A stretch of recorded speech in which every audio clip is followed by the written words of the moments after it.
Hi guys, I'm Tattooing JR. For today's video, tattoo session natin ngayon ay si Bossing. Yung magpapatattoo sa may bandang tiyan niya. So ngayon, nag-set up na ako ng ng gamit dyan. Habang iniintay ko si Bossing, tamang video muna ako dyan. Ayan, bibidyoan ko yung naring mga gamit. Siyempre, lagi kong gamit na ink, Artec ink. Dyan, nag-stencil na ako dyan na kanyang design. Yung napili niyang design pala, Polynesian, na may pagong at kasamang kompas. Mano-mano ko siyang ini-stencil. Nung una, gustong-gusto niya ilagay sa may bandang itatabi raw sa may kanya.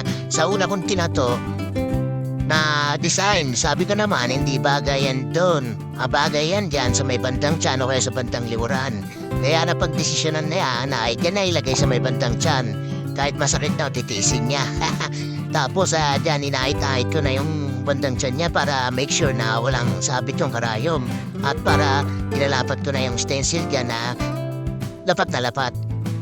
Marami na rin ako natatuan dyan sa may part na yan, sa may tiyan, sa may dibdib. Talagang masakit talaga yan sa may part na yan. Pero siyempre, pag gusto mo, carry mo. Kumbaga sabi ko sa kanya, boss, malit lang naman tong tattoo natin, kaya kayang-kaya mo na yan.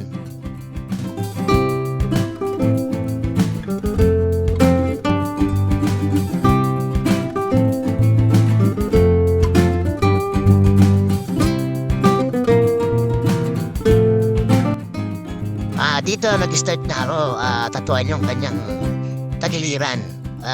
Kaya sa unang tusok pa lang, talaga naparay agad siya. Talaga sabi niya, masakit talaga. Kaya sabi ko sa kanya, tiisin niya lang hanggang matapos to. Kasi alam ka naman, unang tusok pa lang, ayaw ka na. Nagustuhan niya naman yung pwesto na pinaglagyan ko sa bandang tagiliran niya. Kung matanggal na kanina yung stencil, kinignan niya kaagad sa salamin. Talaga naastigan siya. Sabi ko naman sa kanya, bagay naman sa kanya kasi yung katawan niya, sakto lang naman, di naman katabaan. Kaya dyan, tamang time-lapse lang muna yung ginawa kong video.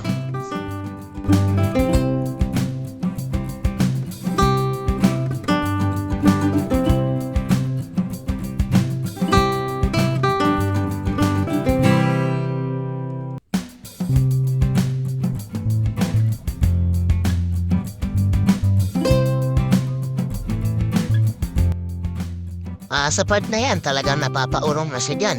Kasi talagang masakit na daw yung tagiliran niya. Kaya nagpalit ako ng karayom dyan. Kasi nga, para mas mabilis kong ma-shape yung design niya.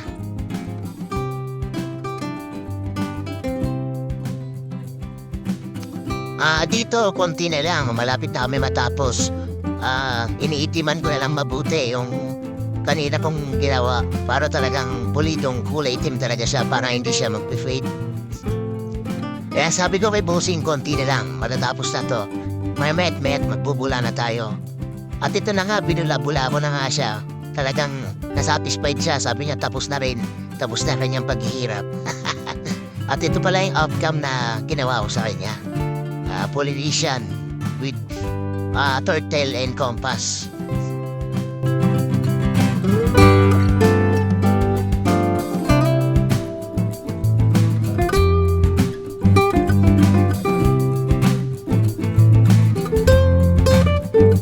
At syempre, sa mga gusto pala magpatattoo sa akin guys, i-message nyo lang ako sa page ko.